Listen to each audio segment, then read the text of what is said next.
Nutritional Therapy, SARNT, SAIRNT. That stands for Sugar Addiction Israel. Nutritional Therapy. Want to welcome you to today's live stream. Want to welcome you to the channel and all of that good stuff. If you're watching, we are streaming live on YouTube at SAIRNT, Facebook at SAIRNT, Instagram at Some Sweet Foods, Twitter at Some Sweet, Twitch at SAIRNT, and I think I covered them all. Yeah. Also, Facebook at Some Sweet Foods. Yes. So, thank you for joining me today. Want to remind you that if you don't know what your risk is for type 2 diabetes, please head on over to the American Diabetes Association. There you can get, you can take an assessment that will let you know what your risk is. Also, want to remind you to drink your 4 bottles of water per day. So, I have mine here. Cheers. Good stuff. All right. Also, I think that is pretty much it for the opening of today. Just want to let you know that we do have guests that are coming on next week. So I am pulling open my schedule so that I can tell you who we have on next week. On Tuesday, we have Regina Smithwick. Yes, and she's going to be sharing some very good information with us, and also a guest. No, that's a meet and greet. And so that's Regina Smithwick will be joining me on Tuesday, and she will be sharing her health journey with us. All right. Okay, so that is that. I did not see anything else today with regard to any type of we call it recalls or anything like that. So we're going to just jump right back over into the material. There was a request for this to continue, wanted to continue on with this subject matter. So I said, okay, well, if there's a request for it, I'll do a part 2 and we'll continue on talking about it. There's lots and lots of information, lots of things to talk about. So as I am trying to get my computer to comply with me, so let me know in the comments, please let me know in the comments if you have something that you want to talk about, something that you would like to discuss as it pertains to health and getting healthy, diet, nutrition, weight loss, or fat loss, as I like to say. Let me know if there's something that you would like to discuss with that. So we were talking about, the other day, we were talking about supplements. So we're going to continue on with that subject, discussing supplements and various different types of supplements. And I had given us a list the other day of some of the, I still have it open here, the 50 essential nutrients. And we went over those and we were breaking down the nutrients. And so we're going to continue with that today. And give me just a moment as I bring open the information. I can't have stuff open at certain points in times because the computer does like to freeze it out. So it makes it a little bit difficult to have those things open. So we were on phytochemicals, enzymes, probiotics, and fiber. And we were going over those nutrients. And so, as we continue on,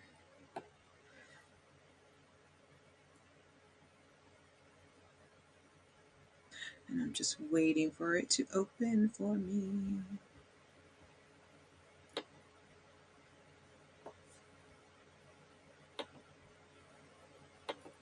So just a reminder that the role of phytochemicals, or as we say, nature's pharmacy, they play a very vital role in our body's biochemistry. So you just want to remember that. We're talking about nature's pharmacy. Now you do know that everything that comes that you can get in the pharmacy, and I think it's called pharmacopoeia, everything that you can get that comes in the pharmacy, in the forms of the medications that you receive. If you are taking certain types of medication, those things are found in nature, and they recreate them in the pharmacy in a lab. They synthesize them using various chemicals, sometimes even the original, and they whatever the process is that they do to create something that is synthetic to work to have that works and has a similar effect as the naturally occurring food or substance. And sometimes they increase the potency of it, and sometimes they decrease the potency of it, because what's found in nature can sometimes be like really, really super potent. So they do that in pharmacopoeia. But phytochemicals are nature's pharmacy, and they're best thought of as semi-essential nutrients. Semi-essential nutrients. But when you read about them, but as we're discussing them, you'll find that they are than more than semi-essential. It seems like, wow, these things are stuff that we absolutely have to have because of how good it is that they work. So we had covered, yet not yesterday, but in our previous conversation when we discussed this week, we covered allium compounds, and that is things that's found in like garlic, onions, leeks. And now we are talking about big word, anthocyanidins, anthocyanidins, and proanthocyanidins. So, what these are, and these are found in, these are anthocyanidins are common plant pigments, and proanthocyanidins, and see, let me spell the word for you. It's ANTHOCYANIDINS. Okay, so proanthocyanidins are condensed tannins with a potent free radical scavenging activity. So proanthocyanidin oligomers, don't you just love these big words? I'm telling you. They're extracted from grape seeds. So you've heard of grapeseed extract, right? And have been used for experimental treatment of an, androgenic alopecia. And let's see, when applied topically to mice, they promote hair growth in vitro and induce anagen. Experiments show that proanthocyanidins inhibit tumorigenesis and viral replication. So basically, it stops tumors. Okay, it inhibits tumors and replication, and so these results demonstrate that they act as modulators of the immune response. So the anthocyanidins and proanthocyanidins are particularly rich in berries and grapes. So dried berries and raisins contain higher concentrations, and they're widely available at health food stores. And so, I mean, you can get dried berries, raisins. You can get them at just go to the grocery store. See, and that's why we call it's nature's pharmacy, right? Because you can go to the grocery store, or if you have a grapevine, or if you grow berries, I mean, you can just get them and just dry them out yourself, right? When you harvest them. So this is stuff that's found in nature. So some of the most popular supplements include grapeseed extract, which I have mentioned before, and acai berry. Um,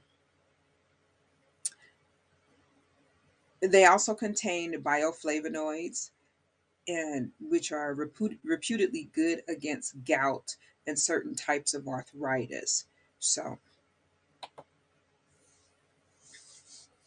and let's talk about those bioflavonoids, because they have a number of beneficial roles as well. And so they're like antioxidants. They bind to toxic metals and escort them out of the body. So when we're saying So what I'm saying, like I say a lot, when we're talking about the healthy foods that you can eat to help you lose weight, to do all these different things, and berries always come up at the top of the list because berries are low in sugar, right? I mean, they have sugar in them, low in sugar, so they're lower on the glycemic index. But you can see that they have antioxidants in them. They bind to toxic metals and they help you to detox and take them out of your body. So that's really something that's good. And so then bioflavonoids also are synergistic.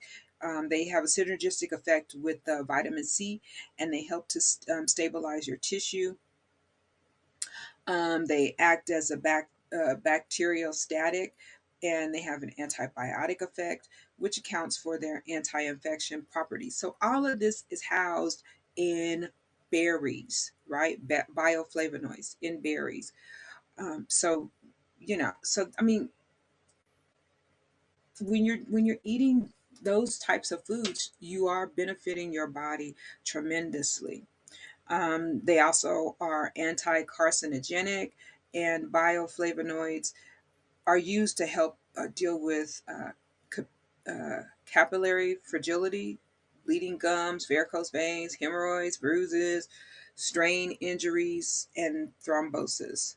So, and the bioflavonoids, like they would be in the berries and things within the berries, but you could also get them as get supplements. So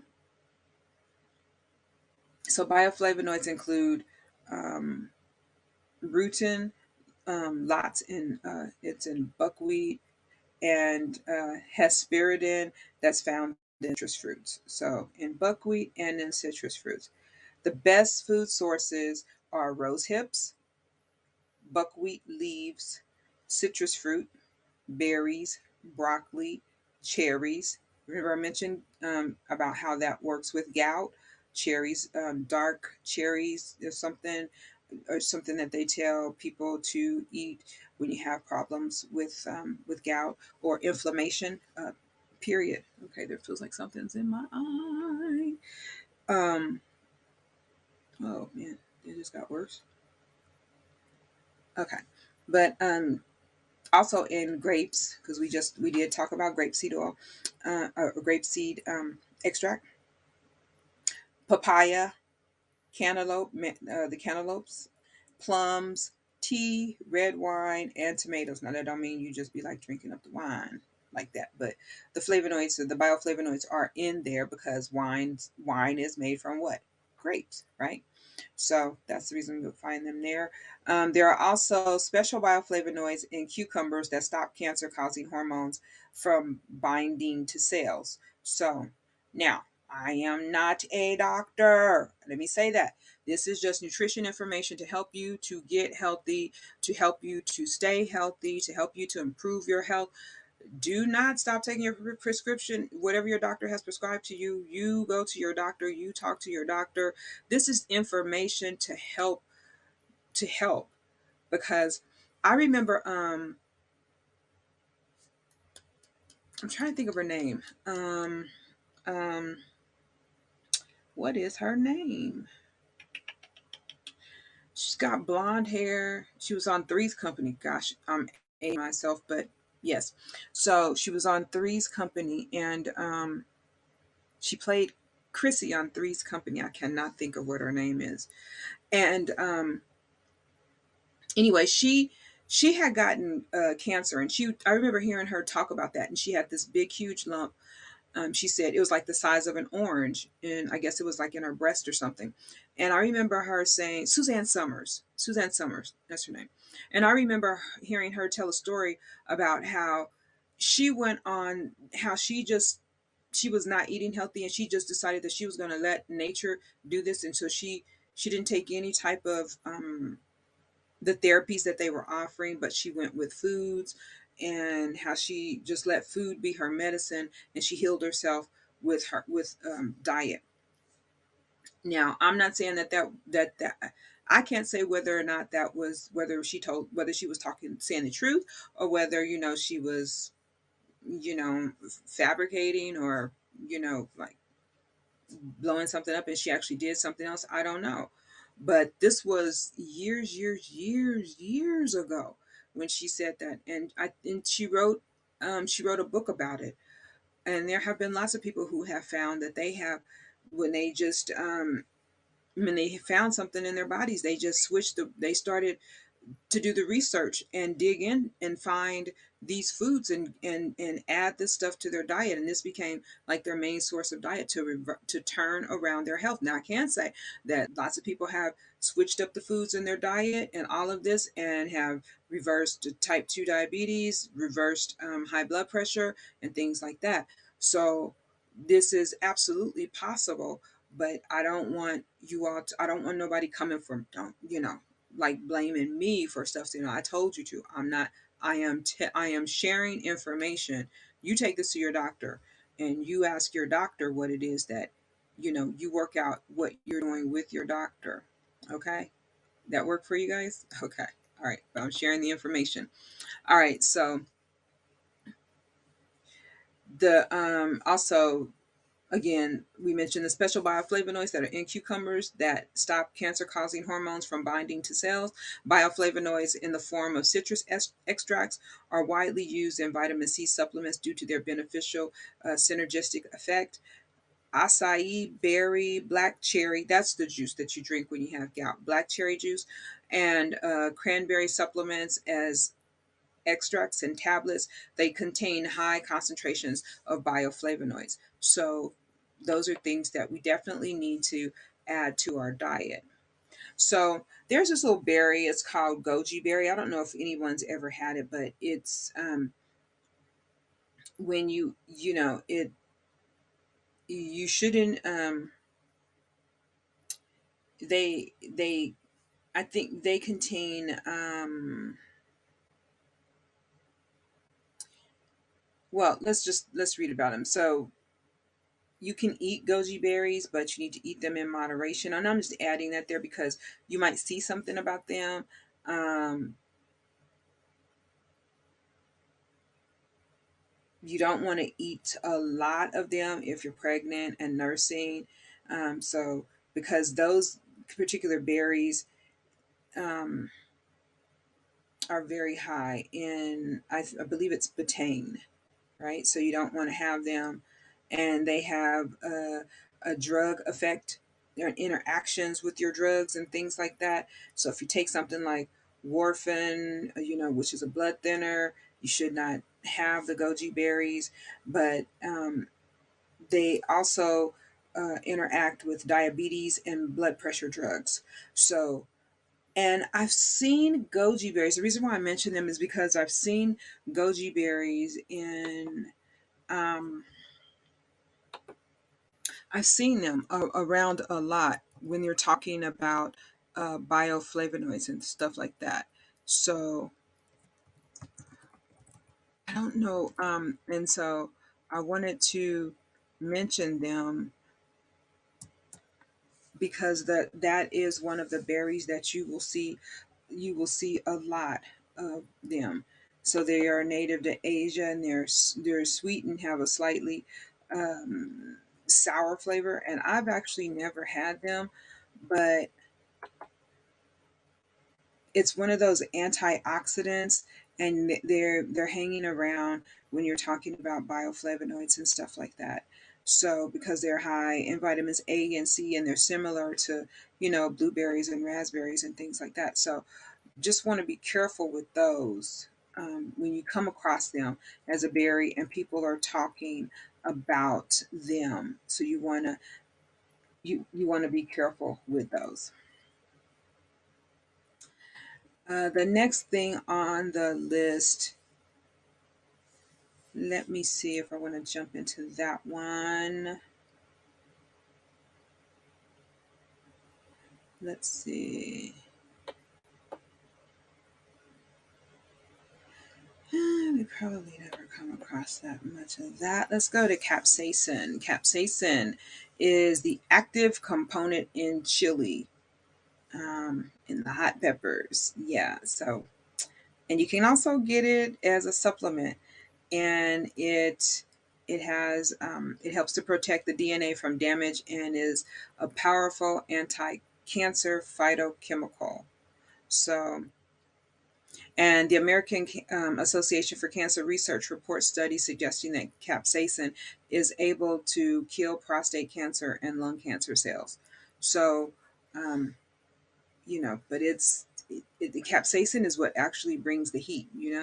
So the studies were performed on tumors formed by human prostate cancer cells cultures grown in a mouse in mouse models, and showed tumors treated with capsaicin were about one-fifth the size of the untreated tumors. So that's something about capsaicin, and there have been several of those mouse studies conducted in countries like Japan and China that showed about natural capsaicin directly inhibiting the growth of leukemic cells. So lots of information about there's information out there about how capsaicin may do that and how it works to kill lung cancer cells. So the cultures, well, they when they were doing the tests, so they see that capsaicin works on that. So it's also it's a key ingredient in an experimental drug called Adlia, which is in phase 2 trials. I'm not sure how long ago this study was, but um, I remember I remember years ago, and my grandmother used to use that because not capsaicin, but she used to use something called icy hot. And but capsaicin has been shown to reduce pain resulting from rheumatoid arthritis, as well as joint or muscle pain from fibromyalgia or other causes. And my grandmother had knee pain, and she used to like to use that icy hot. And I remember, or liniment or something. I don't know what that was, but I just remember it when they say it goes on cool and it turns hot. I don't know if it has capsaicin in it or not, because I don't know how that feels going on the skin. But I know if you got an open wound or you got something like that, and don't get it near your eyes, I know that much. But the capsaicin is very, very powerful. And there have been numerous studies that have linked the capsaicin supplements to weight loss as well. So, because it causes your body to heat up, is one of the things about it. It's been proven to decrease appetite, increase satiety, and decrease food intake. And another study also suggests that the ingestion of capsaicinoids causes thermogenesis, which remember, it causes your body to heat up, and increases energy expenditure and burning and fat burning through the activation of brown adipose tissue.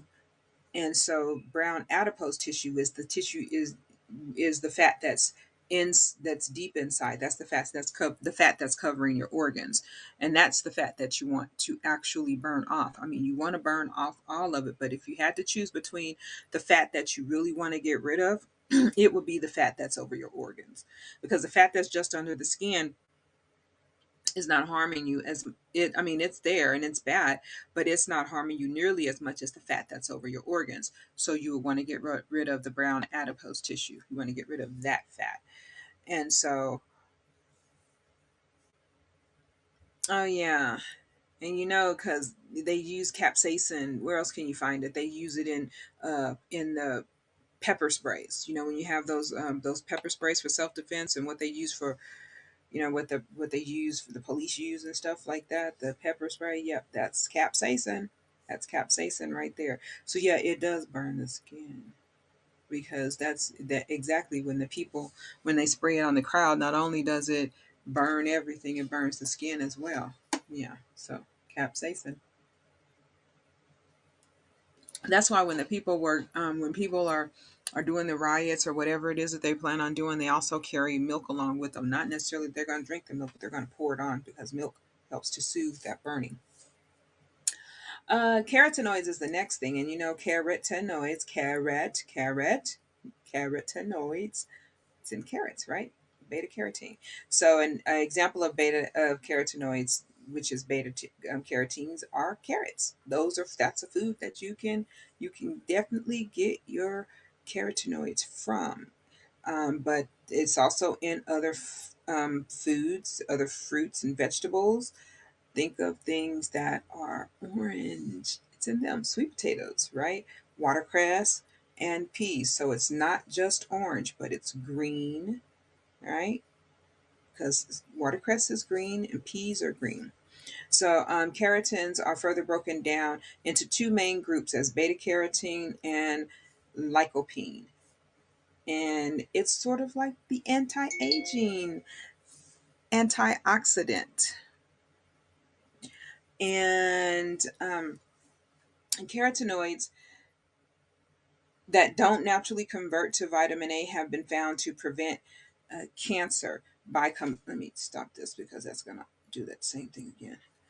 Okay, so carotenoids that don't naturally convert to vitamin A have been found to prevent cancer by combating free radicals. Remember this. So, see, we have another something that combats free radicals, antioxidants, all of those things. Those are terms that you can link together so that you can start to look for stuff that has, that fights free radicals, that's antioxidant, things like that. And so the carotenoids, they prevent heart disease and heart attacks by inhibiting the formation of LDL cholesterol. And beta carotene supplements are often sold as provitamin A. So that's nice to know. So carotenoids, beta carotene, vitamin A. So that's get you some vitamin A, or get you a carrot and get to chomping. What's up, Doc? All right. The next thing is chlorophyll. So chlorophyll is the substance that makes plants what? Green. That makes green plants green. So chlorophyll is rich in foods like wheatgrass, algae, seaweed, and green vegetables help to build the blood. So vitamin C, B12, B6, A, K, and folic acid are among the nutrients that you need to keep blood healthy. And research shows that components of chlorophyll found in foods when fed in very small purified amounts may stimulate the production of red blood cells in the bone marrow. So that is a chlorophyll supplement. So the components of that. So chlorophyll has been shown to also help protect against cancer and certain forms of radiation, to kill germs and act as a powerful wound healer. Popular chlorophyll supplements include chlorella, spirulina, artichoke extract, seed kelp, wheatgrass powder, and alfalfa tablets. Yes. So that is where you can find chlorophyll supplements. Let's talk about coumarins. That's the next thing on the list. Coumarins are, now remember, coumarin is found in cinnamon, right? So coumarins are chlorogenic. Uh, Coumarin and chlorogenic acid compounds prevent the formation of cancer-causing nitrosamines. So, coumarin is a phytochemical with a vanilla-like flavor. Basically, we know what cinnamon tastes like, right? So, yeah, it's found in cinnamon. Tonka beans. Never heard of a tonka bean. If you heard of a tonka bean, please let me know. Have you ever tasted a tonka bean? Lavender, licorice, strawberries, apricots, cherries, and sweet clover. And when we say licorice, we do not mean them little red vines. No, that's not what we're talking about. We're talking about licorice. All right, licorice, licorice. Okay, extracts are widely available in supplemental form. So coumarin has blood thinning, fungicidal, and anti-tumor activities. Therefore, coumarin supplements should not be taken while using anticoagulants. So, because it'll thin your blood. So, but you don't want to get too much coumarin as well.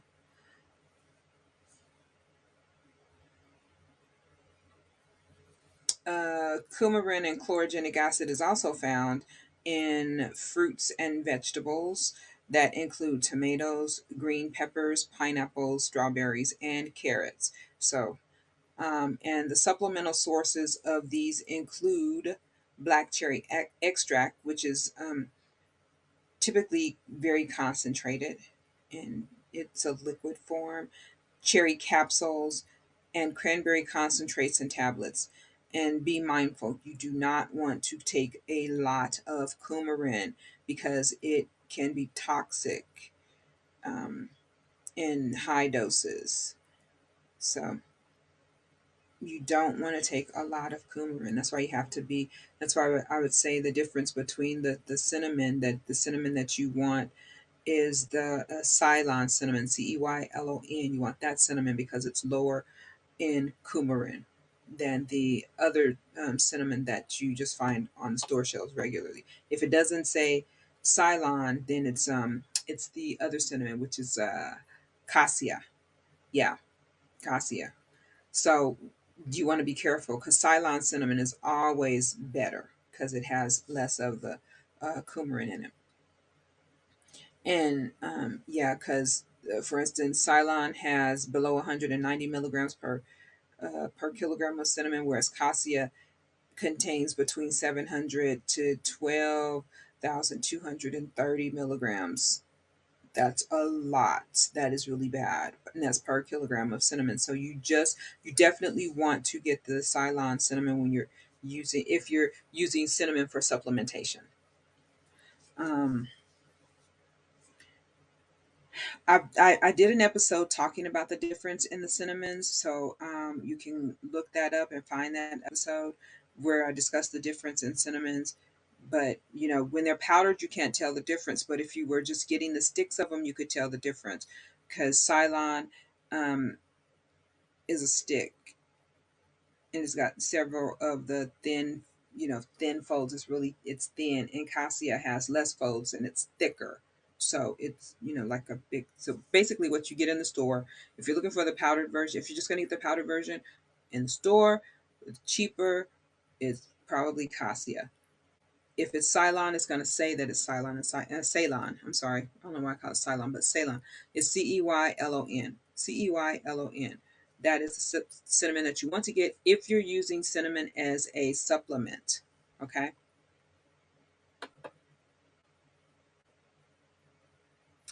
So then the next thing is, I know that some people like to do this, and I've seen this in a lot of different products and mixed in with a lot of products, and that is curcumin. And remember, we're talking about phytochemicals. These are things that are essential and or semi-essential. But I've seen a lot of people taking this or using this, and it's curcumin.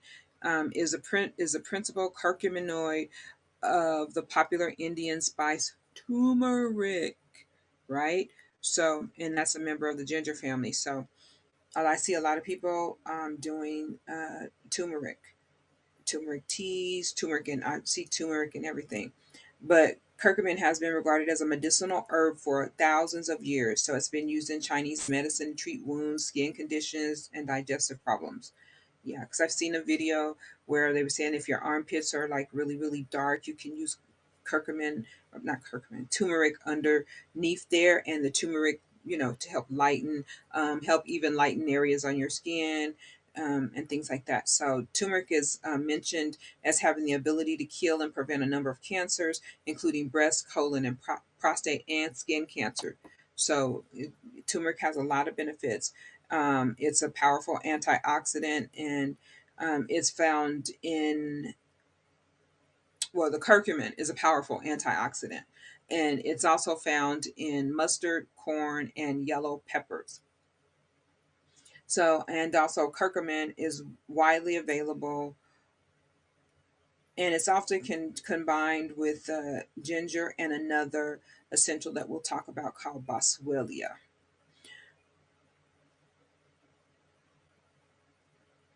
Let's see. It also says that curcumin, there's speculation about this, so we don't know. They're somewhere they're studying it that they said it may prevent blood vessels that nurture cancerous cells and thereby inhibit their growth. So it may block the growth of cancers. But since curcumin encourages the gallbladder to produce bile, it may improve digestion. So if you have gallbladder issues with that, you need to increase your bile. Curcumin can help with that. Let's see, it may help with that because it encourages the gallbladder to produce bile. It's an anti-inflammatory, which is why a lot of people use turmeric because it helps to helps with symptoms of osteoarthritis and rheumatic conditions, and it helps with people with ulcerative colitis. It helps them to remain symptom free. So it works in a lot of different ways. Now, I was going to tell us about the what did I say? Boswellia.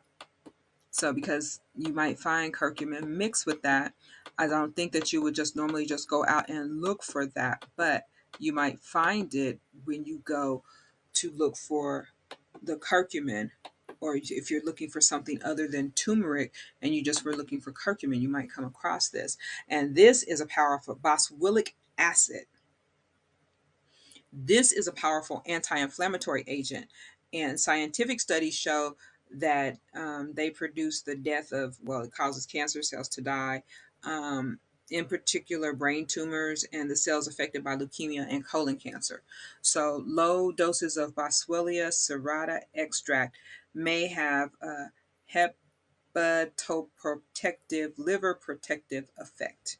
So with the word that was we were going there was hepatoprotective, which is liver protective. Okay.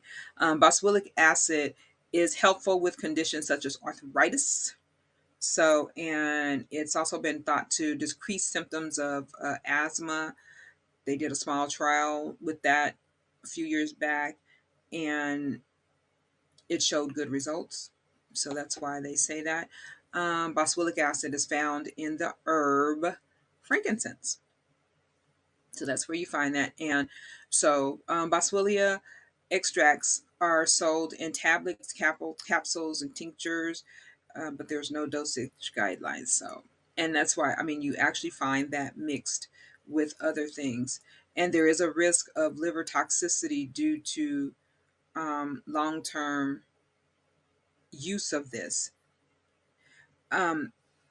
Certain things haven't been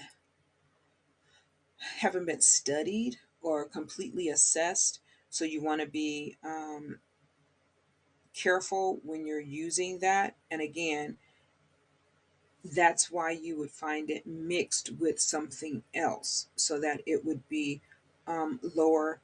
It would be smaller amounts of it, and it would be mixed with something else, not in just a straight dose by itself. Um,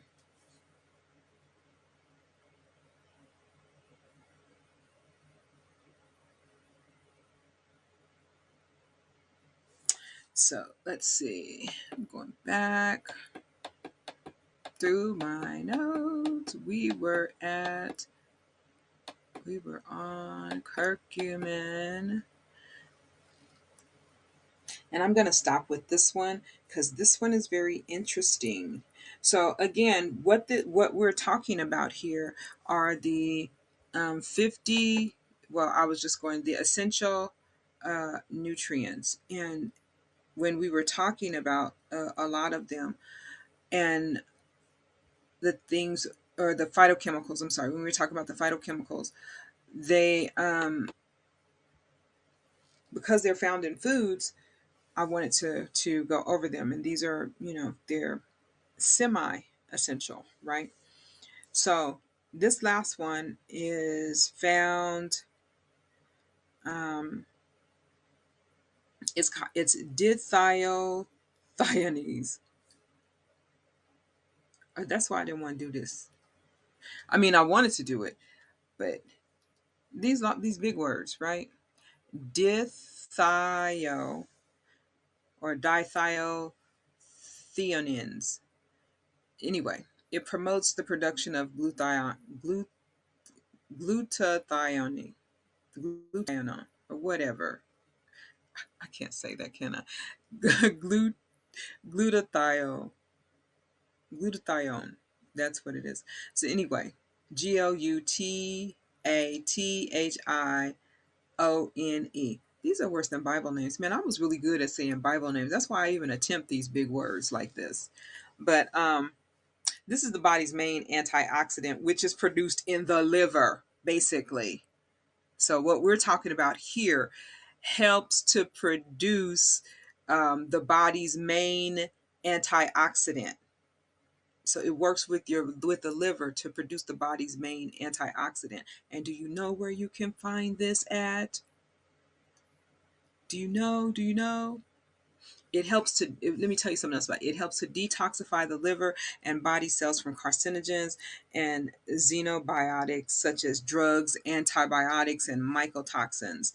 And is primarily found in one of my most favorite foods, cabbage. Yes, cabbage and cruciferous vegetables, including Brussels sprouts, broccoli, rapini, cauliflower, kale, kohlrabi, collard greens, pak choi, bok choy, watercress, horseradish, woo, if you can stand that, radishes, arugula, rocket turnips, maca, wasabi, daikon, tatsoi, and rutabaga. Now, if you eat all of those, man, you're going to get some good liver cleansing, right? But these are chemo protective. They help to protect healthy cells from the negative effects of chemotherapy. So, and again, that's the dithiothiones.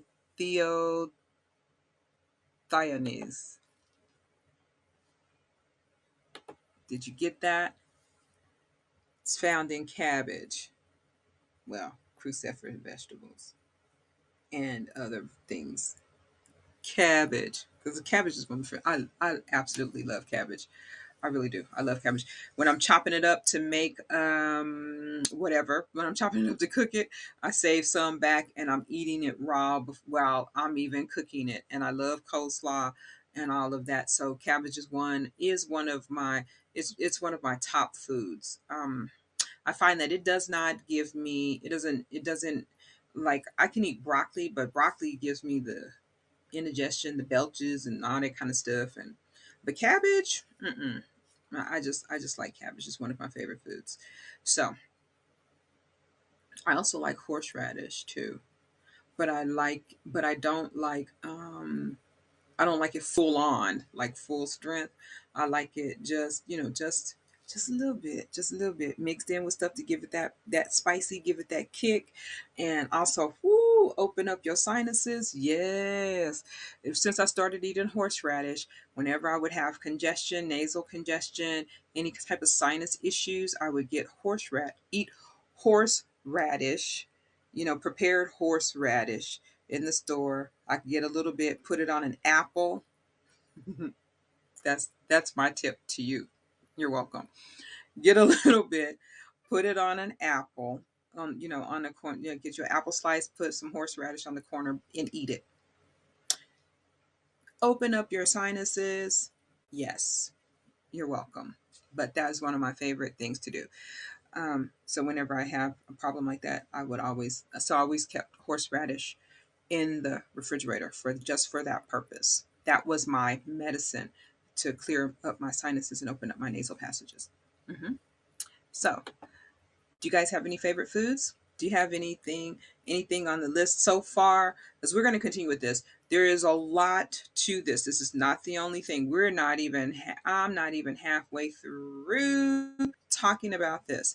But we're talking about food as medicine. These are some of the things, and I'm just giving you just some information here, just sharing some stuff of how you can use food supplements, find these supplements, or even just use food. There is a vitamin company, can't think of don't know the name of it.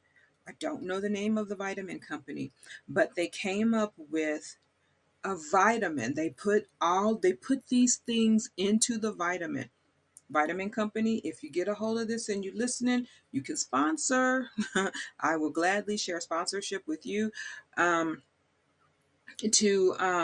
For people to know about these vitamins, because the vitamins actually use food. So instead of remember I said that they can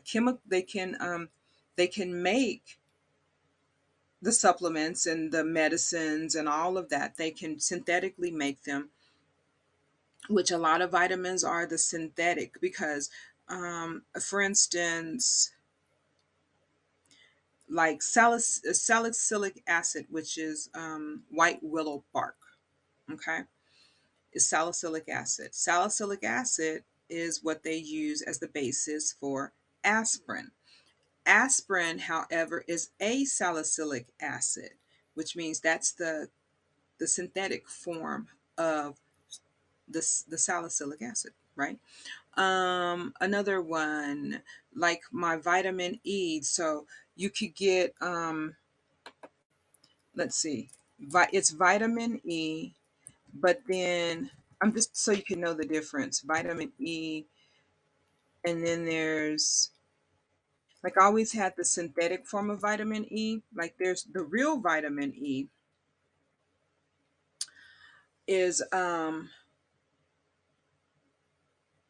tocopherol, right? And the real vitamin E, like I have some real vitamin E. If I showed it to you, you would not want to take it as a capsule.